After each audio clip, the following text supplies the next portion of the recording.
You may think that what you eat has little connection with what you believe.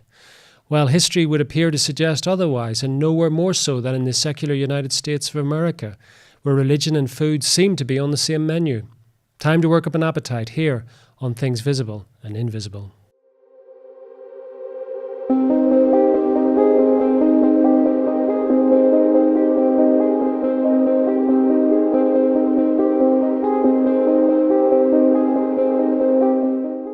Christina Ward is an author and editor. She is also the vice president and editor of Feral House, a publisher noted for books well outside the mainstream. Her latest work is Holy Food: How Cults, Communes and Religious Movements Influenced What We Eat, an American History. And she joins me down the line from her home in Wisconsin. Christina, welcome to Things Visible and Invisible. Oh, thank you. It's a thrill to be speaking with you and all the listeners today. Christina, when I looked at your book, the first thing that jumped out at me was this idea of American history. Is this idea of holy food with its communes and its cults and its various revivals of one sort or another a particularly American phenomena? It is. It is a story that is only in America, kids. The structure of how the United States was founded on its ideas of First Amendment, which, to remind folks who may not be in the United States, means that the government can't control anything that you say or anything that you believe. And that opened up this notion that God could talk to people directly, that there was no intermediary, that if you wanted to be God, you could. And there was no law that said you couldn't. And that overlapped and was very much informed by the European laws in the 1600s of the Protestant Reformation, where there are state religions. To this day, many of the European countries have state religions. Think of the Church of England. And in many countries, example of Germany, is they actually outlaw some of what's called the new religious movements. For example, Scientology is, illegal in Germany. Come back to the United States, and it's freewheeling. So it's a colonist country at the start. We're taking in a lot of different ideas and groups and people from all over. And some of the earliest settlers to the United States were religious fundamentalists. It's the whole idea of they got kicked out of every country in Europe. So they came over here and started these religious-minded communes for the most part. And then that later morphed into some homegrown ideas. So if people are familiar with that concept of the Amish, the Hutterites, those are early groups that came over from Germany, where later, when we talk about later, meaning the 1800s, there's the famous New York State, the burnt over area, the Great Awakening. And that's the time when a lot of the freelance itinerant ministers are marching across the United States on donkeys. The railroads, they're just getting started. And so people are actually walking across, walking west, and spreading their message. And what is their message? Could be anything. A lot of these guys, and mostly men, would see and witness one of these itinerant preachers and be motivated and decide that they too could talk to God. And that is the origination story for a lot of beliefs and religions that we're familiar with today. The Seventh-day Adventists, the Church of the Latter-day Saints, which is often referred to as Mormons, even some of the iterations of what we call Baptists in the United States, they all have this genesis in the same time period in the United States, informed by just a very few people and a very few ideas. So yeah, it only happens here in the United States. That's wonderful.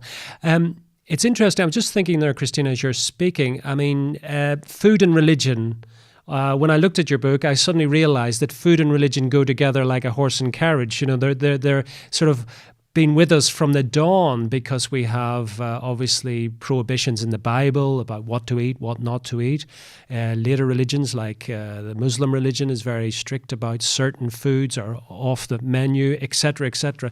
So we're kind of used to kosher, halal, Buddhist systems, the Hindus, Catholics. Everybody has their particular food.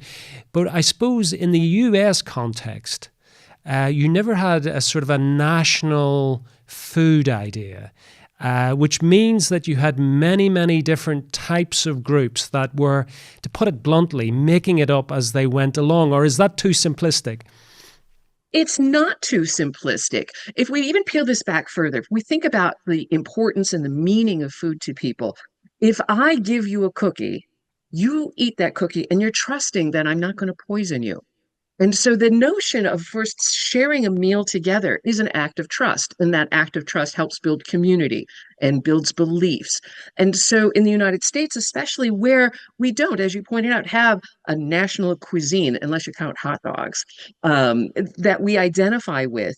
So we do tend to cherry pick, and it's the same with the food. We cherry pick our food systems, we cherry pick our religious systems. A lot of the most new religious movements in the United States, like post what we call Civil War, so post 1860s, are definitely made up from different ideas from different thinkers, philosophies, and groups. And when we get later on, it starts getting even, I'll make a pejorative, crazier, is people are having these new ideas and putting it together with um, disparate ideas. So you get this idea of like in theosophy with Madame Blavatsky, the idea of ascended masters, the ideas of space brothers, of off-planet things that are then married to traditional Buddhist beliefs or married to traditional Christian beliefs. And so you take these two very different things and put them together and you get new religious beliefs. And it goes with food. So if you've ever been in the United States eating, you'll see things called fusion cuisine,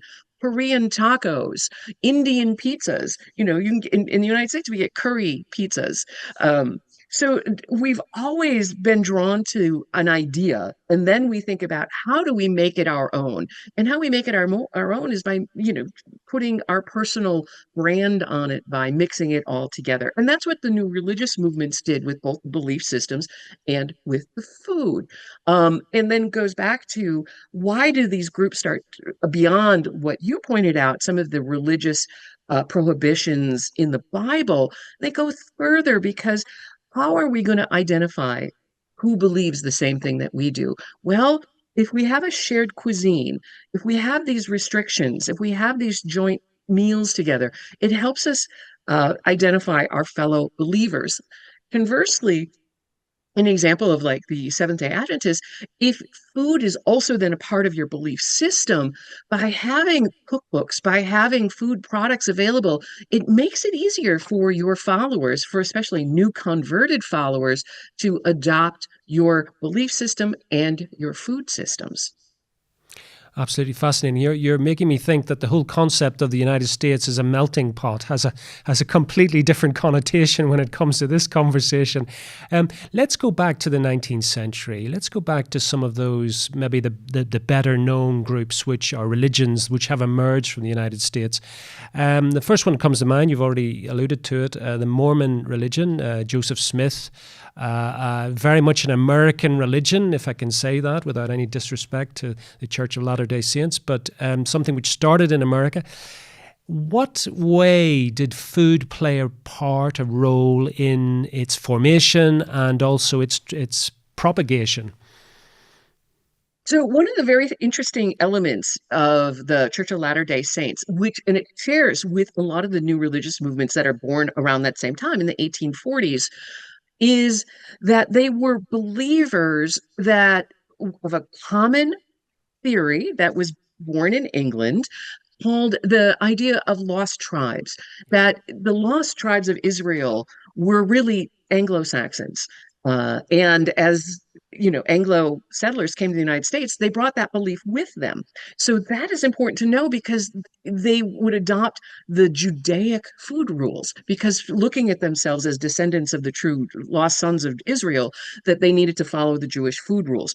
And they did for the most part. So the early days of the Church of Latter-day Saints, you saw a lot of vegetarianism, trying to institute kosher food rules. And what's very interesting about the Church of Latter-day Saints is that under Joseph Smith's kind of leadership, they changed, they morphed, they adopted, they tried out different kind of food ideas. And then when it wasn't as popular, they kind of left those behind and tried new ones. Early on, they tried communal living and in communes, and that didn't quite work out the same. So it's very much a trial and error with the Church of Latter-day Saints. Where their big influence in American food systems came a little bit later when their great migration west, they get driven out further west from each city where they try to settle, is the notion then of food preservation and that idea of food security, which was a kind of a new concept of that time. This idea that you needed to prepare for that future, not just put up for a few months, but you need to have a year's worth of food at all times. And in doing so, they became leaders in actually in the science end of it of food preservation, of canning, of dehydrating, and really moved that science forward a little bit and moved that concept forward. And wherever they went, they brought that with them. And this idea that you need to preserve your own food. And then when you look now at their recipes and the food systems, that we make jokes about funeral potatoes, about how bland a lot of the food is. But when you look back at the sourcing, it's because of their belief in preserving food and storing food is then to cook it, you're using a lot of kind of stodge. So you see a lot of like potato-based dishes and foods that are informed by things that last a long time and things that are rooted in preserved items. And so that's a really important element and how it's spread through the United States. The other thing, a modern element, so it's not just rooted in the 1800s, is Mormons famously do not use stimulants of any type. And that includes chocolates and soda pops because of caffeine, no coffee. And so they are at the forefront of brand new businesses that have been cropping up here in the US of soda parlors, of it's soda pop, not Coca-Colas with caffeines, but kind of fruity flavored soda pops. And you add flavors and doodads and other sweeteners to them, and it goes off like gangbusters because there is no other outlet in Mormon culture. No one's going to the pub or the tavern after work. You don't have that social outlet. So as people look for the third place, they've got soda parlors, and that is purely an American idea of taking your food belief in or that restriction and then figuring out a way to make money from it. Or alternatively, how to create an environment within that context which is sociable and rejoicing in whatever the food is. It's funny that you're talking there, though, about how religious groups, because of their dietary needs, sort of propel food industry in certain directions. I don't know if you had it in the United States. It was certainly true here in England, but for example, the Quakers here were very big in the production of food of various sorts and became most of the chocolate production in this country and oats and various things, was the Quakers were behind it. Was there a similar sort of development in the United States where certain religious groups began to be preeminent in terms of the food industry? Absolutely. Similar to the Quakers. And again, one of the big brands of oatmeal here in the United States is Quaker oats with a picture of the Quaker on there. And so there's that signaling because the Quakers had this history of producing the highest quality of oats for oatmeal. And so we see that in the Kellogg's brand.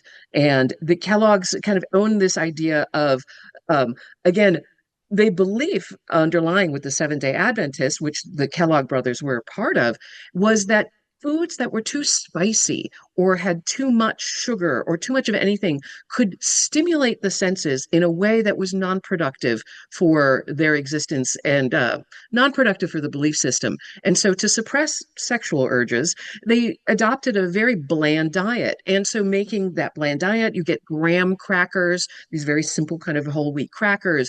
You get cornflakes, not like Frosted Flakes that we might be familiar with now on the breakfast table, but just the plain cornflakes. So they produced these foods and then realized that they could mission. It was part of the mission. And so by then selling these foods, they could earn money and then also kind of spread the message of both health and what they believe. And especially for a lot of these groups, it was very health oriented. If we think about what people were eating in that kind of late Victorian, it was again a lot of stodge, a lot of meat. And so a lot of groups are preoccupied with being healthier. Bowel health was a very critical thing. And as we go back to graham crackers and cornflakes, so it is the religion meeting the moment. It is the religious existing not just in that bubble of just pure belief, but also existing in the society and the culture of the time and reacting to that. And so a lot of the beliefs then grow up around that. And for example, with the Seventh-day Adventists again, is they have a belief that the old adage of that your body is a temple. Right. So, well, they believe also that your body doesn't really belong to you, it belongs to God. And so it's not just a responsibility to be healthy, it's your duty to be healthy. And part of that is a healthy diet. And then if you look at the food by the Seventh-day Adventists, it's almost vegan. What they recommend. And again, going back, as you were pointing out, to the Latter-day Saints, a lot of their food cuisine is very robust and healthy oriented. Are there sweets? There absolutely are some sweets, but it's very much about good, wholesome, hearty food to help fuel workers because we're all working together. And it's a very collectivized idea about what we're eating and why we're eating it. Now, you alluded to the fact that a lot of these religious movements were coming through the Anglosphere, I guess, to the United States, and brought with them ideas, and then certain American ideas ran alongside them. But the 19th century in the United States is also a time of mass immigration from various parts of the world. And I'm thinking, for example, of the huge numbers of Jews that left Europe and went to North America, and how that affected this sort of food ecosystem, so much so that people don't realize that some of the foods which became synonymous with, say, New York City are actually Jewish in origin. Is this something as well that you were dealing with in your book, the way that sort of established religions as well as newer religions sort of, again, become part of the mainstream without even the mainstream knowing it? That's the fun part. That was the fun part of researching the book, is to see all of these little influences that really had a high impact. I'll give you a couple examples to what you're talking about. Is the McDonald's Filet-O-Fish sandwich. That's pretty common on menus on McDonald's pretty much around the world. Well, the reason they have that was born out of one entrepreneurial McDonald's franchise owner in Buffalo, New York. Um, in that migration period that you're talking about is when a lot of Catholics and Jews came over, and Catholics following the Lenten fast of not eating meat. This particular McDonald's franchise owner noticed that his hamburger sales were falling off, and so proposed a fish sandwich. He launched it at his McDonald's, and it became so popular, McDonald's corporate adopted that fish sandwich, and now they sell it year round. Not many people know that if you like the McDonald's Filet-O-Fish sandwich, you have a bunch of Catholics in Buffalo, New York to thank. The same thing too is in the Jewish immigration story, the population early on in the United States was very much Anglo-Jewish and German Jewish. And it was a higher class of immigrant. When in the 1890s to the 1920s is when the influx of millions of Eastern European Jews came to the United States, mostly to the East Coast, but also throughout other sections of the US. And what they brought with them was what we now think of as very traditional Jewish cuisine of kugel and bagels and things like that were, again, from Eastern Europe. And there was a real backlash against what was considered Jewish food. Much like any type of anti-immigrant backlash is we tend to hate the food first. It smells, it tastes funny. And as it became more Americanized, then it becomes adopted throughout. I always say that we really truly become Americans through our stomachs, because once we eat something and we like it, we make it our own. And so that's that story of New York, is you're seeing not just people opening a deli. These were Jewish farmers, and all of New York State was helped settled by a lot of rehomed Jewish farmers coming over and establishing farms. Most famously, the Woodstock Music Festival on Max Yasgur's farm. He was a Jewish farmer in the Hudson Valley. A lot of the farmers of that area were all Jewish, growing then foods that were conducive for kosher cuisines, for Eastern European Jewish cuisines. And as that spread, as people, everybody else ate it and decided they like it too. One of my favorite sidebars on that story is, if anybody has ever enjoyed an all-you-can-eat buffet, you can thank the Jewish farmers and residents in the Hudson Valley who, when they started Airbnbs and little resorts to get out of the big, ugly city. Um, One of the ways they competed each other was who had better food, who had the best meals. And these small B&Bs kind of started growing and were in competition with each other to see who could serve the best food and the most food. And one of the innovators was opening that all you could eat buffet because who doesn't want to have endless choice? Well, I think thanks. This is so much fun for me to talk about. I'm smiling already because the big change in the US happens in starts in like 1913. That's when the US introduced income tax, personal income tax. And to offset income tax, they developed this idea of a nonprofit entity. So if a group was doing good work, and of course, feeding people is always good work. You could operate without having to pay any taxes, and people could support you. They could give you money, and they would get a tax benefit from it. So we're a tricky, tricky people, and no one really likes to pay taxes, even if you're not supposed to. So there's always ways to get around it. And a lot of the religious groups were de facto considered nonprofit entities, especially when you think about post-World War II, which really changed the landscape for a lot of Americans. For a lot of Americans, it was the first time, especially as young men, that they had ever left home, really, and been to Europe or been far to the Far East. And it was a really um, different experience and people bringing that home. So not just new food ideas, but new just ideas being exposed to by meeting all these different people. What that means, though, is you get this infusion of East Asian religious influences of Hinduism, Buddhism, and just now starting out just absolute bazonkers woo stuff. Uh, what I mean by woo is people believing that there are aliens living in Mount Shasta, California, that Lemuria, that poor island of Madagascar, is home to spaceships that are coming to save us. So you start seeing more of these type of belief, the beliefs we start associating more with cults and the new kind of religious movements in the modern 20th century.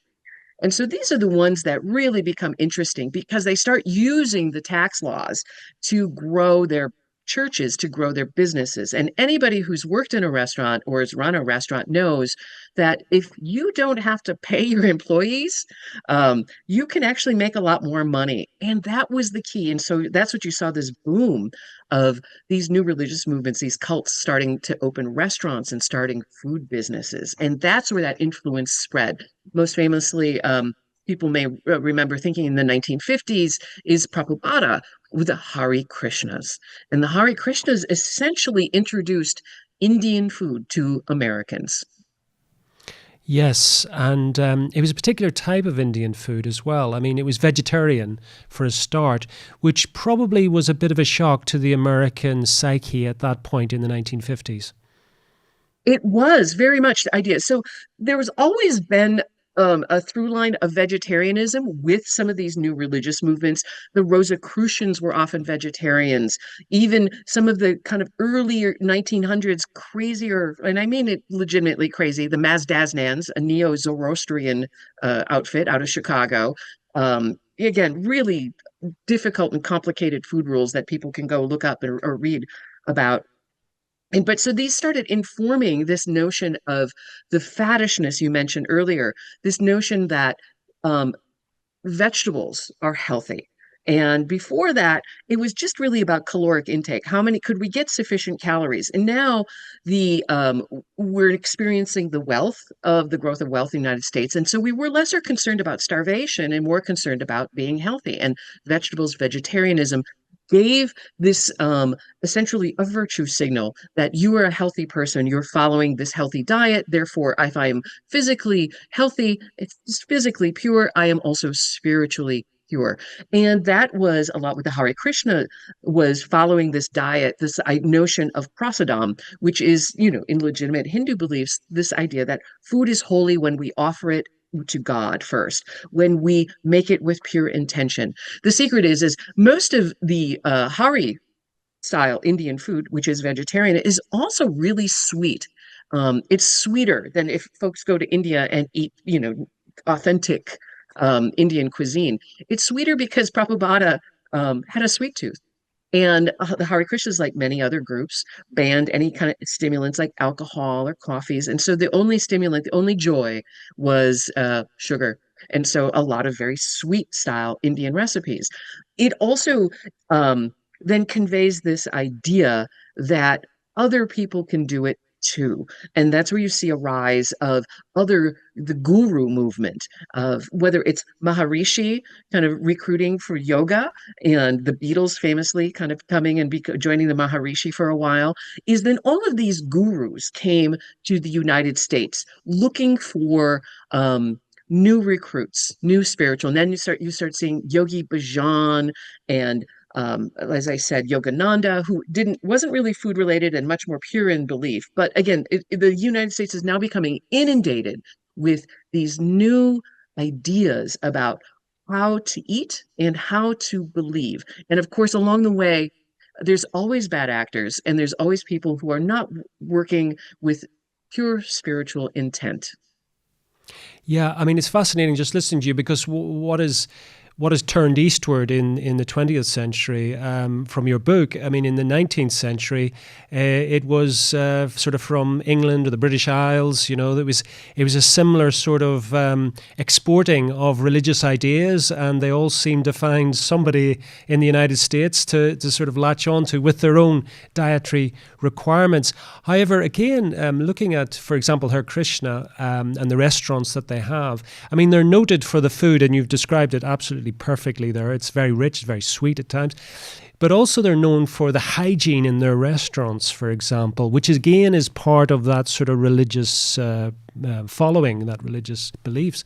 Is there a sort of positive byproduct to some of this, that food hygiene standards, that the care of animal welfare, example, has sort of been benefited by the importing of these Eastern ideas into the American food ecosystem? I think so, and that's a personal belief based on just all of my research. I know there's like scientific studies about um, what food systems, what type of diet to follow is best. But if we go all the way back to the Jewish food rule, the kashrut, if you followed the kashrut, you would be significantly less likely to ingest a life-threatening pathogen from your food than you would be had if you weren't following those rules. It's the same with the cleanliness and those rules for butchery when you're eating animals. Those all lead to a very clean, meaning, pathogen-free diet. And so now we bring that forward to the 20th century as we're talking about is this notion, especially brought with by the Hare Krishna of prasadam, of this holiness in the preparation. And so the space must be absolutely clean and purified, essentially. And for that, the food that you create with that intention to be given to the God, it must be God worthy to give. It has to be worthy of Krishna. And so high cleanliness standards and high practice, very focused intention in the preparation to make it sure it is, again, worthy of Krishna. And therefore, if it's worthy for Krishna, it's going to be pretty good for human beings. Um, Again, a lot of the groups signified cleanliness with health. And that goes back to, again, biblical, especially in the Christian influence in the biblical scripture, is that people, again, will take just a few lines here or there in the Bible and then essentially build a whole food system or a whole belief system. We think about like what's the Edenic covenant, this idea of man has dominion over everything on the planet. And again, some groups looked at that meaning that you're the boss of the world, we eat whatever we want, or other groups looked at that as we have responsibility and care for the world, therefore we have to protect it and we have to eat as lightly as possible and do the least amount of damage to the world. And that does go into like what is cleanliness, what is, harm in the world. So there's a lot of big ideas that are put forth by these small groups that get latched onto by everybody else. I have to also stress that as small as some of these groups are, is that in the media and in person, people were talking about them. So you may not have wanted to join the Hare Krishnas, but you knew about them because they were in the newspapers, they were in the television news. And so you saw these folks. And so it became really intriguing. And the other thing, the final thing that really helped a lot of these groups, and especially the Hare Krishnas, was the free meals. The Haris famously, to this day, I think they do charge $1 or $2 now. Um, you can come for lunch anytime. It's always an open door. And the similar with many of the Sikh groups in the United States have langar, which is after their main service, is the public is welcome to share a meal. And again, it's really easy to be receptive to what the message of a group is when you're enjoying a really delicious meal that they've just given to you. Absolutely. I mean, the Hare Krishna and some of the movements you've talked about from the East, various gurus, they sort of they morphed into a kind of countercultural movement by about the 1960s. Was that a time when when there was a fresh kind of outbreak, for want of a better expression, of this kind of synthesis of wanting a pure diet with pure beliefs in the American psyche? It was this counterculture is the right word for it. If we think about like the mid 60s, not and in the United States, but also it was happening all over the world. We think about like kind of student uprisings and the students. It was very much a time period in the early 60s, especially in the United States at the start of the Vietnam War, is that Vietnam War started in the early 60s and it launched up, then the full scale of troops moving first in 1965. And that's really a pivot point when you see both these religious groups and the especially the food-minded ones really taking root and kind of finding their space and their people and followers on college campuses. And it married into the notion of hippie and rejection of mainstream culture. And so gurus, whether they were good intentioned or with ill intention, found a large group of young people who were receptive to a new message, that were ready to reject kind of mainstream religious belief, whether that be mainstream Judaism, mainstream Islam, mainstream Christianity. People were done with it. And so that's how this was able to grow, because this environment was just right for it. And then when we add in drugs, as it was like the kind of the drug revolution, it all takes another turn, and where we move less from the pure religiosity to a new kind of hybrid that marries um, drugs with personal identity and personal actualization. And so, really, what it was in the 1960s period, where it all starts to change and the food changes along with it, is this notion of um, do we really just believe in God, or are we all gods? And if we are our own God, what are we going to look like? How are we going to do this? And that's where you see this rise of self-sufficiency, essentially a rejection of everything your parents did. You were going to reject it. And so back to the land, communes, grow your own food, get rid of Dow Chemical, stop eating things out of cans and boxes, and go back to the purity of nature, which is God. Yeah, I mean, in some ways, it was also, I guess, a sort of a survival mechanism within all human beings, because the rise of the food industry, I think we can probably agree, certainly in the 60s and 70s, that food was being produced, mass produced at a profit, with very little concern for sometimes what was going into the food or the effects of that food, or perhaps they weren't aware sometimes of the high levels of sugar and salt or whatever it was they were throwing in. So maybe there was an element of self-protection. But you've also alluded to something which suddenly struck me, Christina, which is, you know, when you talked about drugs and food and the faddishness of it, and it's this constant sort of age-old spiritual dualism between the body and the spirit. Do you know what I mean? It goes right the way back in most religions, but certainly in Christianity, to the early Gnostic debates. Do you think there's an element that this is just that recurring through the centuries in a very, very prominent and public way in the United States, this constant idea of the body good, the body bad, the spirit good, the spirit, you know, do you think that is at the core of this kind of history that you've written? I, I think it's a good through line, absolutely, that there is that an inherent tension between the body and soul. And we see it in the practices of feasting and fasting, of, if gluttony is a sin, right? We love food. We want to eat food. We need to eat food. But yet, if we eat too much of it, or if we eat it with too much joy, that's actually one of the sub things of gluttony that people overlook. It's not just over consuming, it's consuming it with too much pleasure. And so there's always an inherent tension. And I think it is, and here's my personal theory on that, is it goes back to our most ancient of days is in food scarcity.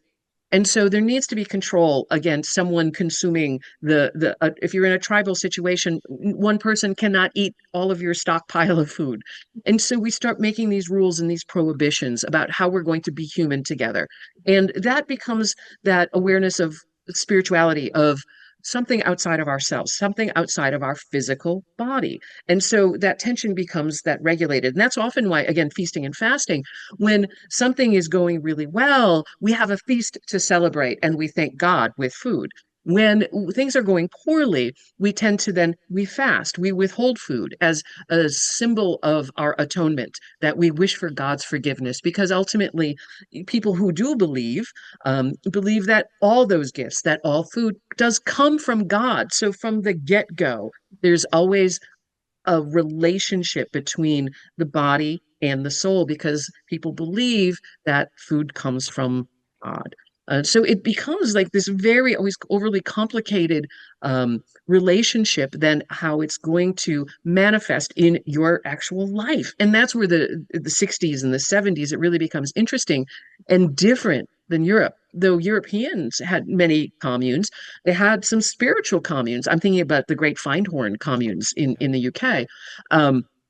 Very food oriented, very spiritual oriented, but never was it like an official religion, because that couldn't happen there. Whereas in the United States, because of our laws, people took it that step further and sacralized it and made their practice sacralized. I'm thinking right now of the farm. The farm started as kind of a drug church, essentially, of the Stephen Gaskin and then his followers, kind of just asking philosophical questions under the influence of lots of drugs.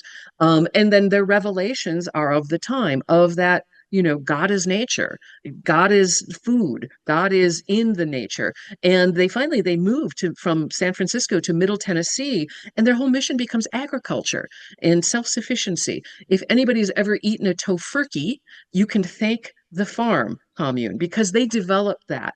And so this idea, like always running through all of the American new religious movements and cults, is this idea that we can always become closer to God by our practices, and through our food is the most easy practice to change and to adopt, and then to kind of monetize and share with people. Absolutely fascinating. Unfortunately, Christina, the clock has beaten us again. It's last orders here. Thank you so much for coming on the show. Tell people where they can find out more about you and where they can pick up a copy of Holy Food. People can find out more about me at my website, ChristinaWard.net. You can buy my book and many others from the publisher's website at feralhouse.com, or at any fine retailer, both brick and mortar or online. Our books are everywhere, and Holy Food is everywhere. And thank you so much for giving me the opportunity to kind of talk about my strange fascination with food and religion. No, it's been absolutely fascinating. Thank you so much for coming on Things Visible and Invisible. Thank you for joining us on another episode of Things Visible and Invisible. We're dedicated to uncovering phenomena that challenge our understanding of reality, from ancient enigmas and paranormal encounters to scientific anomalies and forgotten histories. If you enjoyed this journey into the mysterious and unexplained, please consider subscribing to our channel and hitting the notification bell to stay updated on future explorations. Have a personal experience or story that aligns with our investigations? We'd love to hear from you. Visit our website at tvi.show and reach out through our contact form. While we can't feature every submission, we review them all, and your story might be featured in an upcoming episode. To support our continued investigations, please consider becoming a Patreon supporter or channel member. Your contributions make these explorations possible and give you access to exclusive content, early releases, and monthly behind-the-scenes discussions with our team. Don't forget to check out our merch store. We've got everything from TVI branded t-shirts and hoodies to stickers and coffee mugs, perfect for showing your support while keeping the mysteries close. Thank you for watching, and we'll see you next time as we continue to explore the things visible and invisible.